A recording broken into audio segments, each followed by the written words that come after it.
As an Australian Jew, I've been comforted in recent weeks by the concern and support I've been given by the Australian public and by the government and opposition. Adam Bandt, are the Greens able to differentiate between terrorism and those fighting terrorism? And will the Greens disassociate themselves from the Australian protesters which call for a Palestine to replace Israel rather than to live in peace with Israel? The Greens have condemned the actions of Hamas, did that immediately. That is a war crime. The taking of hostages is a war crime, and the perpetrators need to be held to account and and they need to be brought to justice.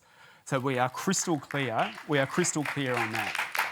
And upholding the human rights of everyone is critical here.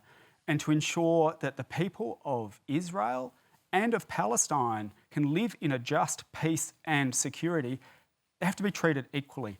And everyone is entitled to that. And what we have here, people are asking, how did Gaza come into existence? Well, there has been an occupation of Palestinian territories for a very long time that has pushed them into this open-air prison. We need a peace process so that both Palestinians and Israelis can live in the just peace and security that they're entitled to. So just some clarity on that, and I'd love to come back to you in a moment, but there are some protesters, not all, but who seem to want Israel not to exist at all. Well, if we're talking about, I don't know if this is what you were referring to, but if you're talking about the remarks that we heard from some at that first protest at the Opera House, that was denounced by the organisers as vile anti-Semitism, and I was crystal clear in Parliament. In Australia, we say no to anti-Semitism, no to Islamophobia, but we can also say no to war as well. And so here, Australia can play a role, especially in encouraging the United States to say, we don't want to be back here in 10 years' time. We need a just and lasting peace. We need Israelis and Palestinians to be able to live together, to self-determine their own futures so that they can live in peace and security. Paul, you've heard from Adam Bandt a denouncement of anti-Semitism and some of the more radical or extremist things that you may have heard at the Israelis. Does that satisfy you? No, because we're not going to be back here in 5 years. We're going to be back here in months and years if Hamas is not dismantled. Their charter, their sole purpose of existence is to destroy the state of Israel and to kill all Jews in Israel and worldwide. It's openly stated in their charter. And so when you go to rallies and you speak at rallies where people say from the river to the sea, Palestine should be free, the river is the Jordan and the sea is the Mediterranean. That is a call to wipe out Israel. It's on all the Twitter feeds of all the organisers, and by attending and supporting that, you're sending me a message as an Australian Jew that you are political bedfellows with organisations that seek the destruction of Israel. Adam? That's not my position, and that's not the Greens' position. What we're saying very, very clearly is that in this area where there has been an occupation of the Palestinian territories for a very long time, and it has been routinely, like the United Nations has been crystal clear that this is illegal, right? That this cannot continue. What we need then is to ensure that both Israelis and also Palestinians are able to live in a just peace and security. That is what the world community should be investing its efforts into, so that both can self-determine their own futures, because at the moment, that is not something that the Palestinians enjoy. OK, that's slogan from the river to the sea. Larissa, do you understand why some Jewish people find that really offensive? Yeah, I understand that, but I also don't believe that it is hate speech, and I think that in the way that I don't agree with that.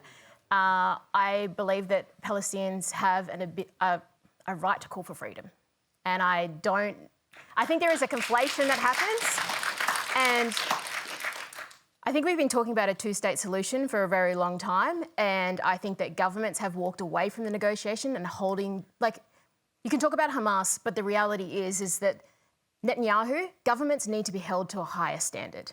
We need them to uphold international law. And so I understand why people say this and people see this as a call to freedom. I understand that you can see this in a different way as well. But at the same time, we need to make sure our governments take actions here. We have to have a ceasefire. You can say you want a ground invasion of Gaza, but where does this end? Roger, I want to bring you in because what we're seeing in our audience, I think, tonight is a divide that's really happening in our community about the way that we frame these things and the language that we use, and some saying, no, this is anti-Netanyahu, this is not anti-Israeli people, but clearly that's not the way it's heard for many Jews. How do you understand it? Yeah, I mean, it's as Larissa said, I don't think there'd be anybody or many people in the audience that would consider the Netanyahu government to be a very good government. It's not a good government, but the Israeli people have the opportunity at the ballot box to get rid of the Netanyahu government at the next election.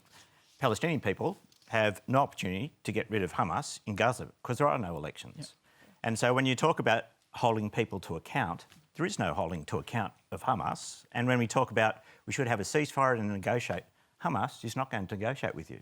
It does not negotiate. And so while that all sounds really good in theory, in practice, the reality is it's not an organisation that you can negotiate with. It's got more than 200 hostages, including foreign nationals, and that was not an accident. And that's there for a bargaining chip, which they may or may not drip feed, which they will retain so that they can continue to put off an invasion as long as or a ground incursion for as long as they can. And then they will use them in whatever way they want to use them during the period of the ground incursion. And I think we also have to understand that as well as the Israeli citizens that were killed on that day. There were 30 French citizens, 30 Thai nationals, 10 Nepalese. Hamas is not the kind of organisation, it's not a war crime what Hamas did, it's an act of terrorism. Yep. And it's an act of terrorism not only against Israeli citizens, but against citizens from 40 countries who are killed in it. And I think people have to understand that when they look at the situation. We can, myself included, have great sympathy for the Palestinian cause. And I think there has to be a two-state solution. I don't think anybody a rational person would think... There is no other solution. Correct. But Hamas is not part of a two-state solution. They don't want a two-state solution, and therefore you can't negotiate with them. So that is, unfortunately, the bloody reality of what's going to play out here. And if this discussion is raising any difficulties for you or anyone you know, the numbers of Lifeline and Kids Helpline are on the screen, and use them, absolutely. I know it's been a hard conversation.